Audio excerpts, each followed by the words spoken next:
Call.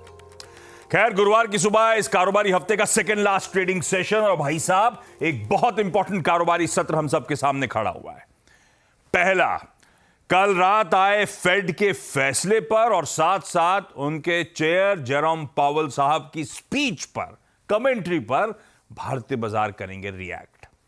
दूसरा, bank of England का ब्याज दरों का फैसला आ जाना है। 25 बेसिस पॉइंट्स और फर्दर कटौती की एक्सपेक्टेशन है। बैंक ऑफ जापान के भी लास्ट मीटिंग के मिनट्स रिलीज होने थे।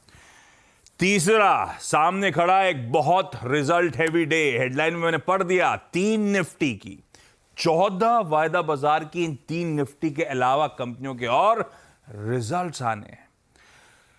चौथा, ऑपरेशन सिंदूर अभी ताजा है, नजर रहेगी उससे रिलेटेड डेवलपमेंट्स पर।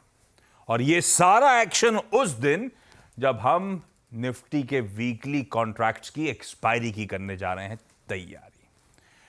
गिफ्ट निफ्टी के संकेत स्क्रीन पर आएंगे, पस्त शुरुआत होने के इंडिकेशंस आते हुए 40, 45, 50 पॉइंट नरमी के साथ आज इस थर्सडे सेशन का हम आगाज करेंगे। लेकर आइए जरा ग्लोब पर नजर का अपफ्रंट स्टिंग, क्योंकि डेवलपमेंट जो रात को हुए उस पर डिटेल में सबसे पहले बातचीत करना जरूरी। हमने गिफ्ट निफ्टी देख लिया, पस्त है।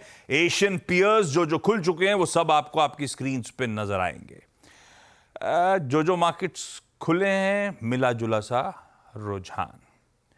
फ्लिप होगा कल यूएस के मार्केट्स में उस पॉलिसी अनाउंसमेंट के बीच में अच्छा सेशन था। हम वैसे 2/3% का उछाल डाइजेस्ट करके गए थे। तीनों बेंचमार्क दरअसल कल 0.6% फ्यूचर्स मजबूत थे। एक्चुअल सेशन उसके सामने मिला जुला सा 1/4 से 3/4% उछाल। और आज सुबह के फ्यूचर्स बिल्कुल पस्त पड़े हुए। तो तब और अब की पहली प्लेट स्क्रीन पर रखिएगा, कहां फ्यूचर्स थे, अब तो फ्यूचर्स इंचअप हो रहे हैं, और कहां इस समय के समीकरण बैठ रहे हैं। कुछ मिला जुला सा रुझान डाइजेस्ट करना है, वही गिफ्ट निफ्टी दिखा भी रहा है आपको। ऐसे माहौल से जाना जाए भाई, पहला, पावेल साहब और उनकी टीम ने क्या करा और क्या बोला और हमने क्या समझा, मार्केट्स का इस तरह का रिएक्शन क्यों था। और अभी अभी ट्रम्प साहब ऐसा बोल दिए हैं कि आज शाम को तैयार रहिए, एक बड़ी ट्रेड डील अनाउंस करने जा रहे हैं हम लोग। क्या क्या पता है।